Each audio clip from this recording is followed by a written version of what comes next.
तो आज हम लोग फंक्शन शुरू कर रहे हैं और फंक्शन पे पूरा कमांड होना चाहिए। फंक्शन कंप्लीट करने में काफ़ी टाइम भी लगेगा, तो आराम से सुनना। हम बहुत बेसिक से शुरू करेंगे, ठीक है, और धीरे धीरे धीरे धीरे आगे बढ़ेंगे। तो फंक्शन शुरू करने के पहले एक बार देख लिया जाए कि व्हाट आर फंक्शंस, फंक्शन होता क्या है, ठीक है। तो फंक्शन होने के लिए दो नॉन एम्प्टी सेट होना चाहिए, ठीक है। फंक्शन होने के लिए दो नॉन एम्प्टी सेट होना चाहिए। उसमें फर्स्ट सेट का नाम दे दो ए और सेकेंड सेट का नाम दे दो बी, ठीक है। तो there are two non empty sets A and B, ठीक है। और सेट ए में कुछ एलिमेंट्स होना चाहिए। मान लो कि कुछ एलिमेंट्स है ए बी सी डी, और सेट बी में भी कुछ एलिमेंट्स होना चाहिए। सेट बी के एलिमेंट्स ले लो 1 2 3 4 5, ठीक है। अब सेट ए में जितना भी एलिमेंट्स है सबका कुछ ना कुछ इमेज होना चाहिए, ठीक है। तो मान लो कि ए का इमेज है 1, बी का इमेज है 3, सी का इमेज है 1 और डी का इमेज है 4, ठीक है। सेट ए में जितना भी एलिमेंट्स होना चाहिए सबका इमेज होना चाहिए और सबका यूनिक इमेज होना चाहिए। तो लेट अस डिफाइन फंक्शन। मान लो कि एक रिलेशन है from set A to set B, जहाँ सेट ए और सेट बी दो नॉन एम्प्टी सेट है। सेट ए और सेट बी क्या है? नॉन एम्प्टी सेट है। Such that each element of set A has a unique image in set B, then we say that it is a function from set A to set B, ठीक है। तो यहाँ पे देखो क्या क्या चीज़ है, पहले उस पर ध्यान दो। A and B are two non empty sets, ठीक है। मतलब ए और बी में कम से कम एक एलिमेंट होना चाहिए, एम्प्टी नहीं रहना चाहिए, ठीक है। और कुछ इस तरह से होना चाहिए कि each element of A, each element of A has a unique image in B. Each element of A has a unique image in B. Image का मतलब क्या है तुम्हें समझ में आना चाहिए। जैसे ए का इमेज 1 है, ठीक है। ए का बस एक ही इमेज है, सिर्फ 1 है। उसी तरह से बी का इमेज 3 है, ठीक है। और बी का भी सिर्फ एक ही इमेज है, वो है 3। सिमिलरली सी के बारे में बात करें तो सी का भी एक ही इमेज है, वो इमेज है 1, ठीक है। 1 हम बोल सकते हैं ए और सी दोनों का इमेज है, लेकिन अगर तुमसे ये पूछा जाए कि सी का कितना इमेज है तो तुम्हारा आंसर क्या होगा? सिर्फ एक, 1। और डी का कितना इमेज है तो उसका भी एक ही इमेज है, और वो इमेज क्या है? 4 है, ठीक है। तो हम बोल सकते हैं कि 1 is image of A, 1 is image of A. और ऐसा बोल सकते हैं कि A is pre image of 1, A is pre image of 1, ठीक है। 1 के बारे में अगर देखा जाए तो 1 इज ऑल्सो इमेज ऑफ सी, ठीक है। 1 इज ऑल्सो इमेज ऑफ सी। और हम ऐसा बोल सकते हैं कि सी इज प्री इमेज ऑफ 1, ठीक है। एक ही ध्यान दो, ए का सिर्फ एक ही इमेज है, ए का सिर्फ एक ही इमेज है, वो क्या है? 1 है। हाँ, ऐसा बोल सकते हो कि 1 का दो प्री इमेज है, 1 का 2 प्री इमेज है, एक ए है और दूसरा क्या है? सी है, ठीक है। अगर तुमसे ये पूछा जाए कि सी का कितना इमेज है तो सी का एक ही इमेज है, 1 है। अगर तुमसे ये पूछा जाए बी का कितना इमेज है तो एक ही इमेज है, डी का कितना इमेज है? एक ही इमेज है। तो अगर मान लो इस तरह का एक रिलेशन मिल जाए जिसमें कि सेट ए का जितना भी एलिमेंट्स है सबका इमेज होना चाहिए और एक ही इमेज होना चाहिए, यूनिक इमेज होना चाहिए। सेट ए में जितना भी एलिमेंट्स है सबका इमेज होना चाहिए, और कितना इमेज होना चाहिए? यूनिक इमेज होना चाहिए। अगर ऐसा हो जाए तो इस रिलेशन को बोलते हैं फंक्शन, ठीक है। तो फंक्शन को हम कुछ इस तरह से डिफाइन कर सकते हैं कि a function is a relation from a non empty set A to a non empty set B, such that each element of A has a unique image in B, such that each element of A has a unique image in B function. और इसको कभी कभी ऐसा लिखते हैं, it is written as F colon A arrow B। अगर ऐसा लिख रहे हैं तो इसका मतलब ये हुआ कि function from set A to set B, function from set A to set B। और यहाँ पे जो हम एरो डायग्राम बना के रखे हैं, जो एरो डायग्राम बना के रखे हैं, इसमें हम कुछ इस तरह का एक एरो दिखा सकते हैं ऊपर में, और यहाँ लिख देंगे F colon A arrow B। इसका मतलब हुआ कि it is a function from set A to set B। अगर ये फंक्शन है तो सेट A को हम बोलते हैं डोमेन और सेट B को बोलते हैं कोडोमेन। और सेट B का वो सब एलिमेंट्स जो सेट A के एलिमेंट्स का इमेज है, उसके सेट को बोलते हैं रेंज। ठीक है, तो यहाँ पे set A is known as domain, set B is codomain. Set A is known as domain, set B is known as codomain.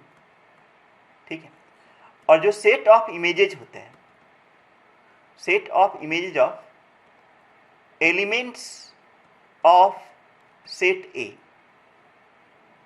Is known as range. ठीक है, तो अगर तुमसे पूछा जाए कि यहाँ पे रेंज क्या है, ठीक है, तो रेंज के लिए देखो सेट ऑफ इमेजेज में क्या क्या है, तो 1 3 और 4, 1 3 और 4, तो 1 3 4 के सेट को हम क्या बोलेंगे, रेंज बोलेंगे। ठीक है, तो रेंज आएगा यहाँ पे 1 3 और 4। इसमें किसी को कोई दिक्कत नहीं होना चाहिए। सुभाई दिक्कत है कहीं पे?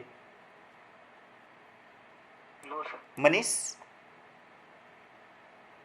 No sir. ठीक है, सर हाँ बोलिए। सर आप यहाँ जो लिखवा है such that each element of A has unique element unique image of B. हाँ, has a unique image in B. A और बी का तो एक ही, ए और सी का तो एक ही इमेज है। ए और सी का एक ही इमेज है, ठीक है, ए और सी का इमेज एक ही है ना। तो ए और सी का इमेज एक ही है, इसका मतलब ये नहीं हुआ ना कि ए का दो दो इमेज है नहीं और सी का दो दो इमेज है। नहीं। हम ऐसा जरूर बोल सकते हैं कि 1 का 2 प्री इमेज है। लेकिन अगर तुमसे पूछा जाए कि ए का कितना इमेज है, तो तुम्हारा आंसर क्या होगा? 1। ठीक है, ठीक है, यूनिक इमेज है, मतलब ए का यूनिक इमेज है। यूनिक मतलब हुआ कि सिर्फ एक इमेज है। सिमिलरली सी का कितना इमेज है? सिर्फ एक इमेज है। बी का कितना इमेज है? सिर्फ एक इमेज है। डी का कितना इमेज है? सिर्फ एक इमेज है। ठीक है, हाँ ये जरूर बोल सकते हैं कि 1 का कितना प्री इमेज है, तो 2। 2 का कितना प्री इमेज है? एक भी नहीं। 3 का कितना प्री इमेज है? 1। 4 का कितना प्री इमेज है? 1। 5 का एक भी प्री इमेज नहीं है। तो प्री इमेज के बारे में कहीं कुछ नहीं बोल रहा है। डेफिनेशन में प्री इमेज के बारे में कुछ बोला है? नहीं बोला है। डेफिनेशन में सिर्फ किसके बारे में बोला है? इमेज के बारे में बोल रहा है। ठीक है, और सेट ए के एलिमेंट्स के बारे में बोल रहा है। तो सेट ए का ईच एलिमेंट का यूनिक इमेज होना चाहिए। अगर ऐसा हो गया तब हम इसको क्या बोलेंगे? फंक्शन बोलेंगे। और फंक्शन में क्या क्या होगा? तो सेट ए को बोलते हैं डोमेन, सेट बी को क्या बोलते हैं? कोडोमेन। सेट बी का ऐसा एलिमेंट्स जो सेट ए के एलिमेंट्स का इमेज है, उसके सेट को हम लोग क्या बोलते हैं? रेंज बोलते हैं। अब आगे बढ़ते हैं। आगे एक दो एग्जाम्पल जल्दी जल्दी। एग्जाम्पल 1, ठीक है, मान लो कि इस तरह का एक एरो डायग्राम है और एरो डायग्राम में इधर सेट ए है और सेट बी है। ठीक है, और इधर कुछ नंबर्स हैं।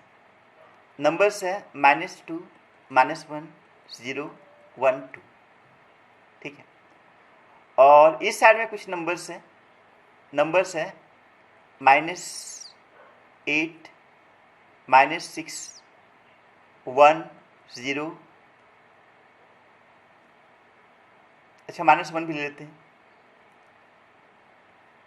1, 8।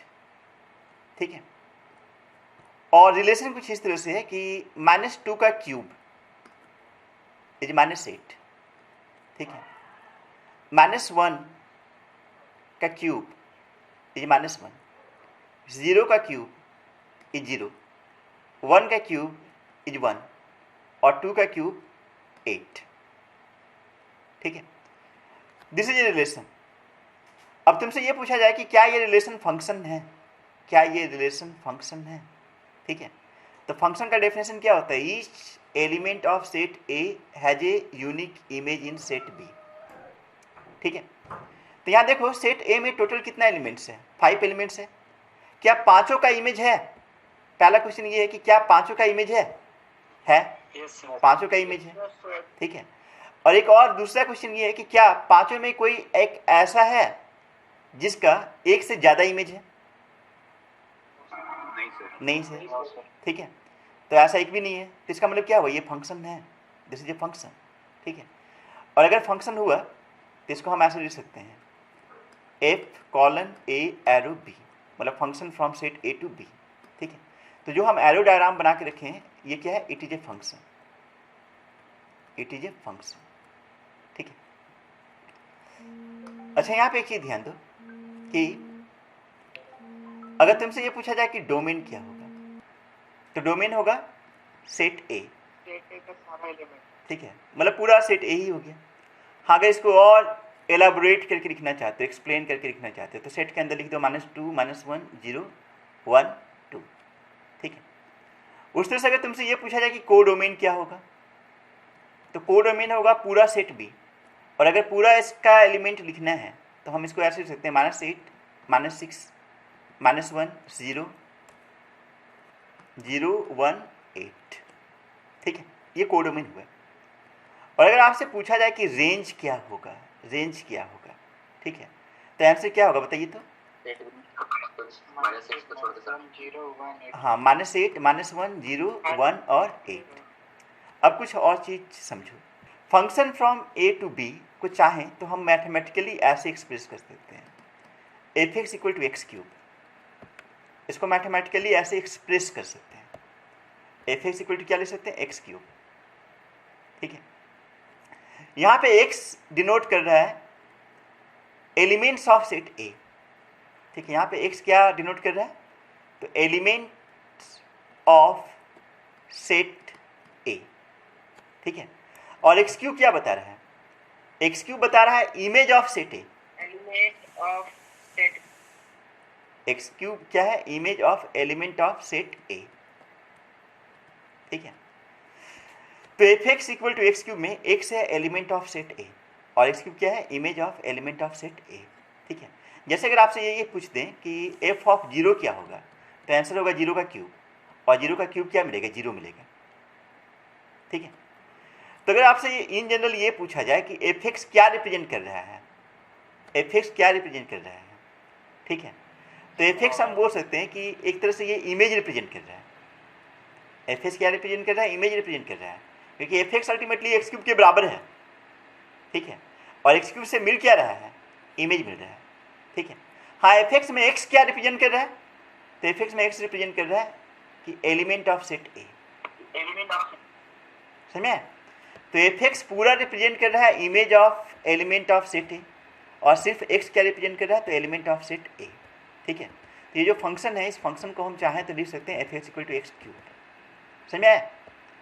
तो अगर आपसे ये पूछा जाए कि f(0) क्या है, f(0) क्या है, तो f(0) is the image of 0, f(0) क्या है, तो f(0) है इमेज ऑफ 0, f(-1) क्या है, तो इमेज ऑफ -1, f(2) क्या है, तो इमेज ऑफ 2।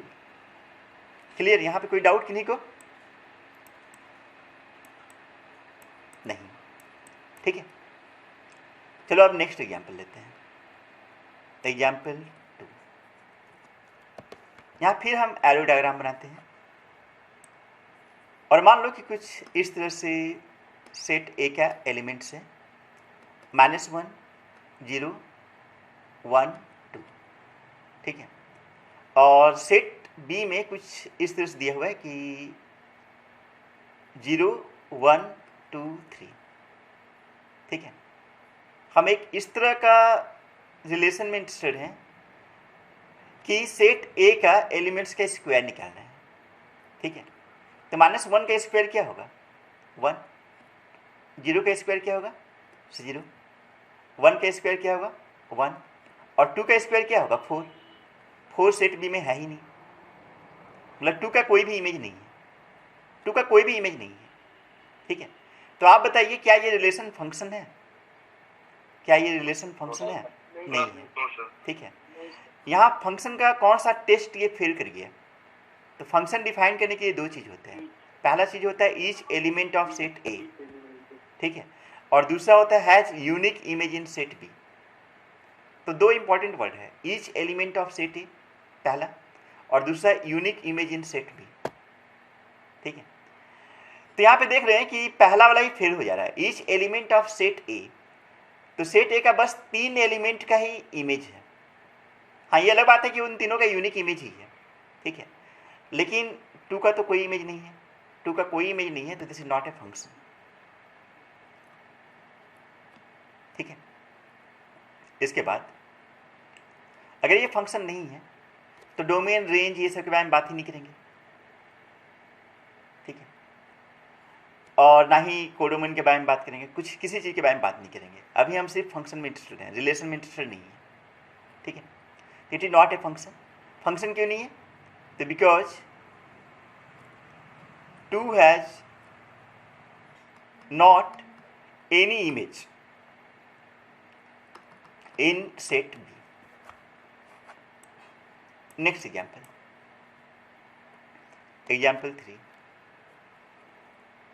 एग्जाम्पल 3 में ऐसा दिए हुए हैं कि सेट ए में कुछ एलिमेंट्स हैं, ठीक है, कुछ एलिमेंट्स हैं, और एलिमेंट्स है -1, 0, 1, 2, ठीक है, और सेट बी में कुछ एलिमेंट्स है 0, 1, 2, 3, ठीक है। मान लो कि -1 का इमेज है 1, 0 का इमेज है 1, और 0 का एक और इमेज है 3, 1 का इमेज है 1 और 2 का इमेज है 1, ठीक है। तो क्या ये फंक्शन है? नहीं है सर, ये फंक्शन है, लेकिन सबका अपना यूनिक है। तो नहीं, यूनिक इमेज नहीं है तो फंक्शन कहाँ से हुआ है? फंक्शन नहीं है, फंक्शन नहीं, इसका ये सबका यूनिक नहीं है सर, और फंक्शन नहीं है। हाँ, सबका यूनिक इमेज नहीं है इसलिए फंक्शन नहीं है, ठीक है, यूनिक इमेज नहीं है इसलिए फंक्शन नहीं है। एक चीज़ ध्यान दो, देखो इस एग्जाम्पल में 0 का 2 इमेज है, 0 का 2 इमेज है। फंक्शन होने के लिए यूनिक इमेज होना चाहिए, ठीक है। तो यहाँ पे यूनिक इमेज नहीं है, अगर यूनिक इमेज नहीं है तो फंक्शन नहीं है, ठीक है। तो 0 के पास 2 इमेज है, इसलिए हम बोलेंगे कि 0 has not unique image. Unique मतलब सिर्फ एक इमेज होना चाहिए। तो 0 का एक से ज़्यादा इमेज हो गया, एक से ज़्यादा इमेज हो गया तो फंक्शन नहीं होगा, ठीक है। देखो फंक्शन होने के लिए इधर साइड से ऐसे एरो नहीं निकलना चाहिए, समझ में आया? लेफ्ट साइड से ऐसे एरो नहीं निकलना चाहिए, लेफ्ट साइड से बस एक ही एरो जाना चाहिए, ठीक है। तो अगर लेफ्ट साइड से सिर्फ एक ही एरो जा रहा है तभी जाके फंक्शन होगा।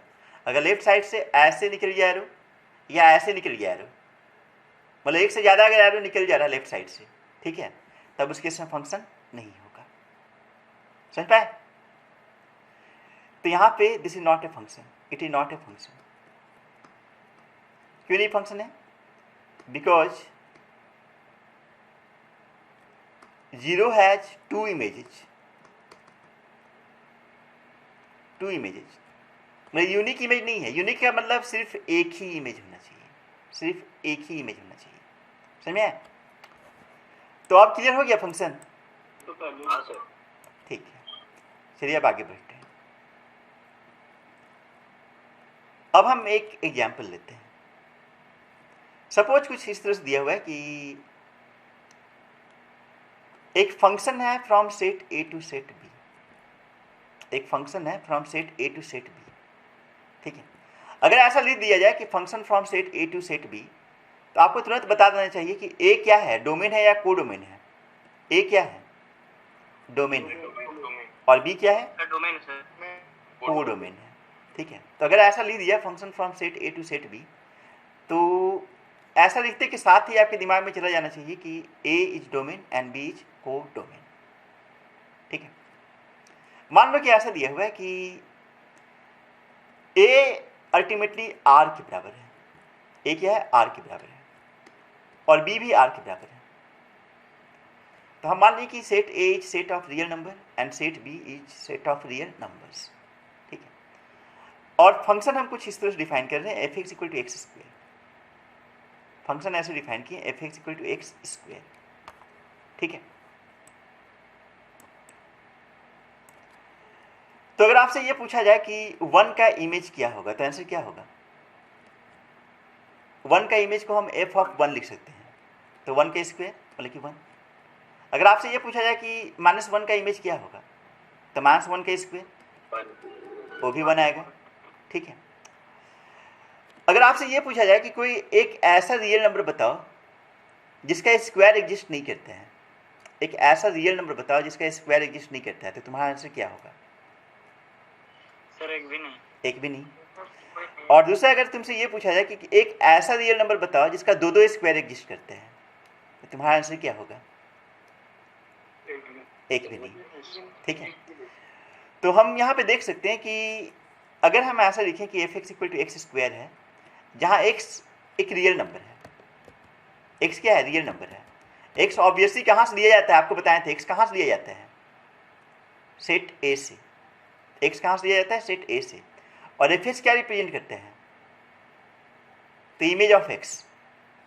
आपको पहले ही हम बता चुके हैं कि एक्स कहाँ से लिया जाता है? सेट ए से लिया जाता है, ठीक है। तो x belongs to set A, ठीक है, एक्स सेट ए से लिया जाता है। और एफ एक्स जो होता है वो बिलोंग्स टू सेट बी है, लेकिन एफ एक्स क्या है? F x image of set, image of x. F x जो है वो क्या होता है? इमेज ऑफ एक्स होता है, ठीक है। तो यहाँ पे हम f x equal to x square लिखे हैं सच डैट कि एक्स बिलोंग्स टू आर, मतलब एक्स बिलोंग्स टू ए और ए क्या है? आर है, ठीक है। तो यहाँ हम देख सकते हैं कि f x equal to x square अगर हम लिखे हैं तो this ultimately represents a function, क्योंकि ये फंक्शन का दोनों टेस्ट पास कर रहा है। और इस तरह के फंक्शन को बोलते हैं रियल वैलिड फंक्शन। इस तरह के फंक्शन को क्या बोलते हैं? Real valid function. Real valid function का मतलब ये हुआ कि डोमेन रियल नंबर है, को डोमेन भी रियल नंबर है, और ऑब्वियसली रेंज भी रियल नंबर ही आएगा, ठीक है। तो रियल वैलिड फंक्शन के लिए डोमेन, को डोमेन और रेंज सारा क्या होना चाहिए? रियल नंबर होना चाहिए। अगर ऐसा हो गया तो इस तरह का फंक्शन को हम लोग क्या बोलते हैं? Real valued function. तो we are interested in only real valued functions. हम लोग अपने सिलेबस में we are interested in only real valued functions, ठीक है। रियल वैल्यूड फंक्शन का मतलब ये हुआ कि डोमेन, को डोमेन और रेंज, ये सब सबसेट ऑफ आर होना चाहिए। सबसेट ऑफ आर होना चाहिए मतलब कि आर के अंदर लाई करना चाहिए, या आर के बराबर भी हो सकता है। मतलब रियल नंबर के अंदर लाई करना चाहिए, मतलब रियल नंबर होना चाहिए। सिंपली ये क्या होना चाहिए? रियल नंबर होना चाहिए। तो डोमेन, को डोमेन, रेंज सब अगर रियल नंबर्स है तब इस तरह का फंक्शन को हम लोग क्या बोलेंगे? Real valued function. और f x equal to x square is a real valued function. यहाँ एक्स क्या है? एक्स है कोई भी रियल नंबर, ठीक है। अब इस फंक्शन को हम ग्राफिकली रिप्रेजेंट करेंगे, ठीक है। इस फंक्शन को ग्राफिकली रिप्रेजेंट करेंगे। तो तुम्हें एक्स स्क्वायर का ग्राफ बनाने आता है, एक्स स्क्वायर का ग्राफ बनाने आते हैं, ठीक है। तो दिस इज अपवर्ड पैराबोला। अगर हम इधर एक्स रख दें और इधर वाई रख दें तो वाई ही एफ एक्स को रिप्रेजेंट करते हैं, वाई एफ एक्स को रिप्रेजेंट करता है। मतलब एफ एक्स को हम चाहें तो वाई भी लिख सकते हैं, ठीक है। और यहाँ एफ एक्स क्या है? एक्स स्क्वायर है, ठीक है। और y equal to x square का ग्राफ अपवर्ड पैराबोला होगा पासिंग थ्रू ओरिजिन या वर्टेक्स एट ओरिजिन, ठीक है। इसका वर्टेक्स कहाँ अप्लाई करता है? ओरिजिन अप्लाई करता है। तो ये एक अपवर्ड पैराबोला हो, ठीक है। ये जो ग्राफ है पॉजिटिव y एक्सिस में अप टू इन्फिनिटी तक जाएगा, ठीक है। पॉजिटिव y एक्सिस में कहाँ तक जाएगा? अप टू इन्फिनिटी जाएगा। नेगेटिव y एक्सिस में कहीं पे नहीं जा रहा है, ये बस y एक्सिस में 0 से स्टार्ट हो रहा है और ऊपर में इन्फिनिटी तक जा रहा है, ठीक है।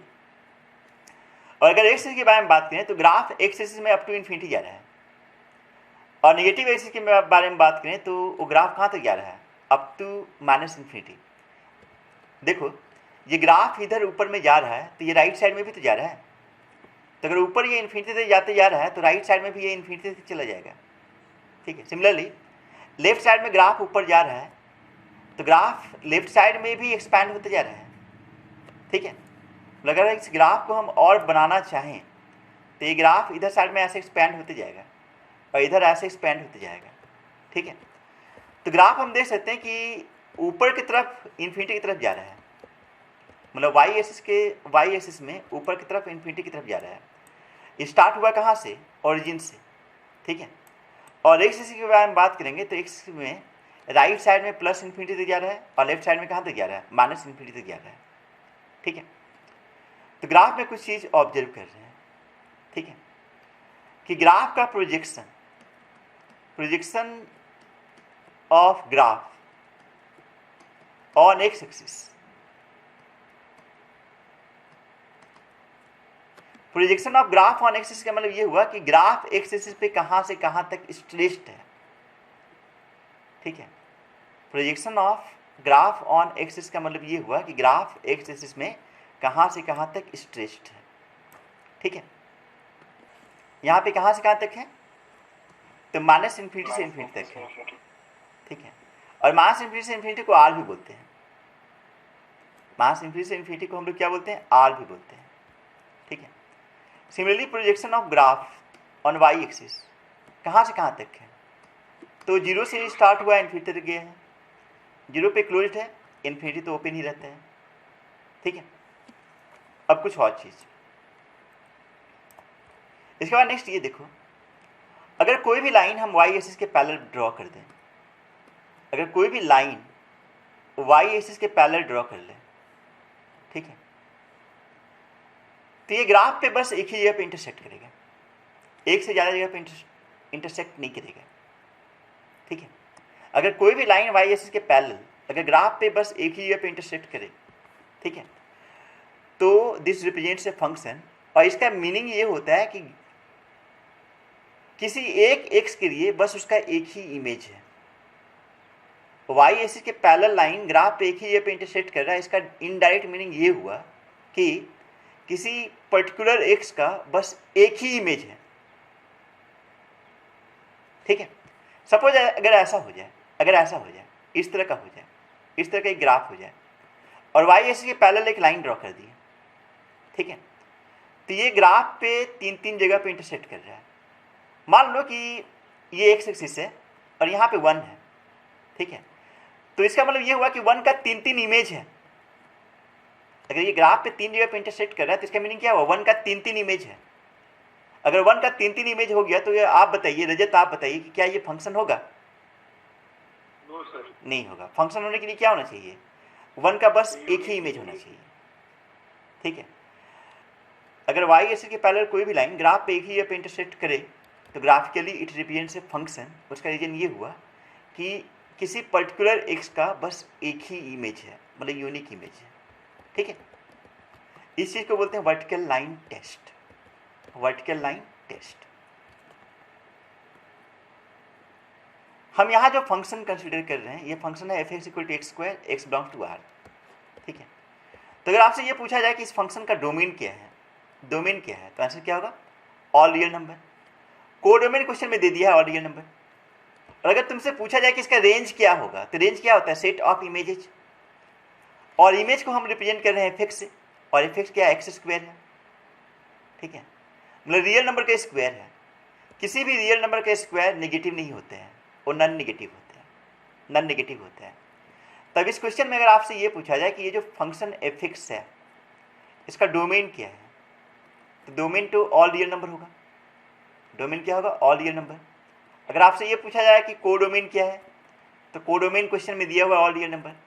लेकिन अगर आपसे ये पूछा जाए कि इसका रेंज क्या होगा, तो रेंज आपको बताना पड़ेगा, ठीक है। तो रेंज क्या होगा? इसका 0 से इन्फिनिटी तक होगा, क्योंकि सेट ऑफ इमेजेस तो नेगेटिव हो नहीं सकता है। किसी भी रियल नंबर का स्क्वायर नेगेटिव हो नहीं सकता, वो नॉन नेगेटिव होगा। नॉन नेगेटिव मतलब क्या हुआ? 0 से इन्फिनिटी तक। तो इससे इसका रेंज कहाँ से कहाँ तक होगा? 0 से इन्फिनिटी तक, ठीक है। अब यहाँ पे ध्यान दीजिए, ये जो ग्राफ दिया हुआ है, इस ग्राफ का एक्स एक्सिस में स्ट्रेच कहाँ से कहाँ तक है? तो माइनस इन्फिनिटी से प्लस इन्फिनिटी तक, ठीक है।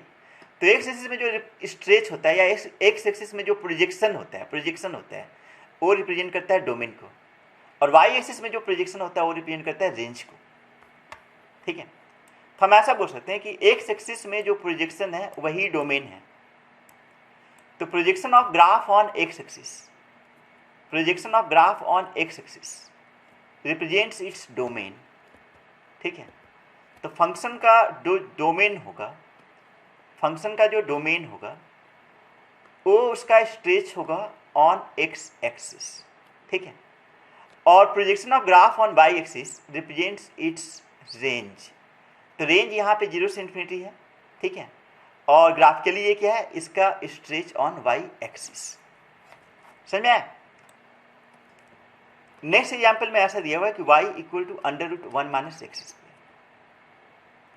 ठीक है, और आपसे ये पूछा गया कि क्या ये फंक्शन रिप्रेजेंट कर रहा है, और अगर फंक्शन रिप्रेजेंट कर रहा है तो इसका डोमेन क्या होगा और रेंज क्या होगा। ठीक है, डोमेन क्या होगा और रेंज क्या होगा। तो इसको हम सॉल्व करते हैं फ्रॉम द स्टूडेंट पर्सपेक्टिव। ठीक है, तो मान लो कि दो स्टूडेंट्स हैं, पहला स्टूडेंट है हर्ष। ठीक है, हर्ष क्या किए कि दोनों साइड स्क्वायर कर दिए, तो लिखेंगे y square equal to 1 minus square, और अल्टीमेटली इसको क्या लिख देंगे, a square plus y square equal to 1। ठीक है, तो हर्ष आप बताइए कि ये क्या रिप्रेजेंट कर रहा है, ग्राफिकली ये क्या रिप्रेजेंट कर रहा है, सर्कल। सर्कल। ठीक है, तो graphically this represents a circle, और इसका सेंटर कहाँ पे होगा, ओरिजिन पे। ठीक है, और इसका रेडियस क्या होगा, 1 होगा। 1। ठीक है, रेडियस 1 होगा। 1। ठीक है, तो रेडियस 1 हुआ, मतलब यहाँ पे 1 होना चाहिए, यहाँ पे -1 होना चाहिए, यहाँ 1 होना चाहिए, और यहाँ पे क्या होना चाहिए, -1 होना चाहिए। ठीक है, तो अगर आपसे पूछा जाए कि क्या ये फंक्शन है, नो सर। नहीं। फंक्शन क्यों नहीं है, फंक्शन इसलिए नहीं है क्योंकि अगर कोई लाइन वाई एक्सिस के पैरेलल ड्रॉ कर दें तो ये ग्राफ पे दो जगह पे इंटरसेक्ट कर रहा है। ठीक है, तो अगर ग्राफ पे दो जगह पे इंटरसेक्ट कर गया तो पक्का ये फंक्शन नहीं है। ठीक है, ये अकॉर्डिंग टू हर्ष है, ये अकॉर्डिंग टू क्या है, हर्ष है। ठीक है, but this is wrong, but this is wrong. Wrong क्या है वो बताते हैं। ठीक है, अब ये क्वेश्चन को अमान बनाएंगे। देखिए, इस क्वेश्चन को अमान बनाएंगे, है ना। तो अमान सबसे पहला चीज ये बोलेंगे कि ये वाला चीज और ये वाला चीज दोनों सेम नहीं है। ठीक है, ये जो गिवन क्वेश्चन है और जो हर्ष मॉडिफाई किए हैं दोनों सेम चीज नहीं है। ठीक है, दोनों सेम चीज नहीं है, दोनों डिफरेंट है। डिफरेंट क्या है वो समझिए। सपोज अगर ऐसा दिया रहे x square plus y square equal to 1, और इसका यूज करके अगर y बताना है, y बताना है, तो y होगा plus minus under root 1 minus x square. y क्या होगा, plus minus under root 1 minus x square. y ये वाला नहीं होगा, मतलब y equal to under root 1 minus square सिर्फ नहीं होगा, y इक्वल टू क्या होगा, plus minus under root 1 minus x square. ठीक है, तो क्वेश्चन में हम लोग को थोड़ी ना y equal to plus minus under root x square दिया हुआ था, क्वेश्चन में सिर्फ दिया हुआ था y equal to under root 1 minus x square. ठीक है, तो y equal to under root 1 minus x square होता क्या है पहले वो समझो। देखो, ये जो लेफ्ट साइड में सर्कल हम बना के रखे हैं, इस सर्कल को हम दो सेमी सर्कल में डिवाइड कर सकते हैं। एक सेमी सर्कल एक्स एक्सिस के ऊपर, ठीक है, ये जो एक्स एक्सिस के ऊपर वाला सेमी सर्कल है, this represents y equal to under root 1 minus x square. तो ऊपर वाला जो सेमी सर्कल होगा उसका इक्वेशन होगा y equal to under root 1 minus x square. ठीक है, और जो नीचे वाला सेमी सर्कल है, जो नीचे वाला सेमी सर्कल है, उसका equation y equal to minus under root 1 minus x square होगा। नीचे वाला जो सेमी सर्कल है इसका इक्वेशन क्या होगा, y equal to under root 1 minus square में आगे माइनस लगाना पड़ेगा। समझे? तो हम लोग को क्या कंसीडर करना है, मतलब क्वेश्चन में क्या दिया हुआ था, क्वेश्चन में तो सिर्फ दिया हुआ था y equal to under root 1 minus x square, y equal to under root 1 minus x square. ठीक है, तो अगर हम y equal to under root 1 minus x square consider करें अगर y equal to under root 1 minus x square consider करें तो इसका जो ग्राफ होगा वो एक सेमी सर्कल होगा। वो क्या होगा? सेमी सर्कल होगा। और अगर ये सेमी सर्कल है तो क्या ये फंक्शन है कि नहीं है? बताओ। फंक्शन है। This is a function. तो given is a function, it is a function. ठीक है, ये फंक्शन है। और अगर तुमसे ये पूछा जाए कि इसका डोमेन क्या होगा, इसका डोमेन क्या होगा, तो डोमेन इसका क्या होगा? ओपन इंटरवल -1 से 1। -1 से 1 ओपन क्यों? -1 पे कोई प्रॉब्लम है? 1 पे कोई प्रॉब्लम है? बताइए, -1 और 1 पे कोई प्रॉब्लम है? कोई प्रॉब्लम नहीं है भाई। ठीक है, -1 से 1 तक पूरा जो ग्राफ है सब लिए हैं। ठीक है, रेंज क्या होगा? वाई एक्सिस में कहाँ से कहाँ तक है? 0 से 1 तक। 0 से 1 तक, तो रेंज इसका होगा 0 से 1 तक। लेकिन अगर आपसे ये पूछा जाए कि इसका कोडोमेन क्या होगा, तो क्वेश्चन में दिया रहेगा, आप नहीं बता सकते हैं।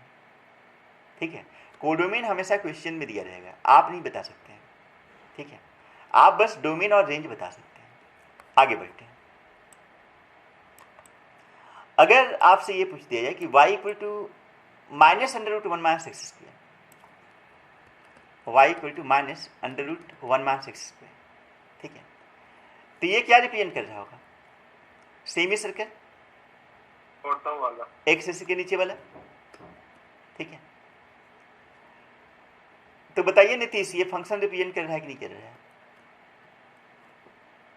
ये फंक्शन है कि नहीं है नीतीश? ठीक है, इसका डोमेन क्या होगा?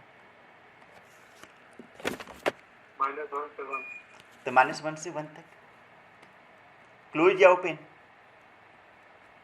क्लोज। क्लोज्ड। और रेंज कहाँ से कहाँ तक होगा? 0 से 1 तक। 0 से 1। 0 से 1। 0 से -1 तक। 0 से -1 से। -1 से 0। -0 तक। अरे उल्टा लिखते हैं ना, -1 से 0 लिखेंगे ना। हाँ सर, हाँ सर। -1 से 0। तो -1 से 0 तक होगा। ठीक है, तो फंक्शन क्लियर हो गया। मतलब फंक्शन क्या होता है, कम से कम ये क्लियर हो गया। ठीक है, पहला फंक्शन का डेफिनेशन। तो फंक्शन क्या है? तो function is a relation from a non empty set A to a non empty set B such that each element of set A has unique image in set B। और function from A to B को ऐसे लिखते हैं। ठीक है, और यहाँ पे A क्या है? तो डोमेन है। B क्या है? कोडोमेन है। ठीक है, तो A is domain, B is codomain. और रेंज के लिए क्या करेंगे? तो सेट ऑफ इमेजेस। इसके बाद नेक्स्ट, फंक्शन को ग्राफिकली कैसे रिप्रेजेंट करते हैं? तो फंक्शन को अगर ग्राफिकली रिप्रेजेंट करना है तो कोई भी लाइन वाई एक्सिस के पैरेलल सिर्फ एक ही जगह पे इंटरसेक्ट करेगा। ठीक है, या टच करेगा। इसके बाद ग्राफिकली डोमेन क्या होता है? तो प्रोजेक्शन ऑन एक्स एक्सिस, मतलब एक्स एक्सिस में ग्राफ कहाँ से कहाँ तक है। और ग्राफिकली रेंज क्या होता है? तो it's projection on y axis, y axis में कहाँ से कहाँ तक है। ठीक है, तो बस इतना ही फंक्शन में है।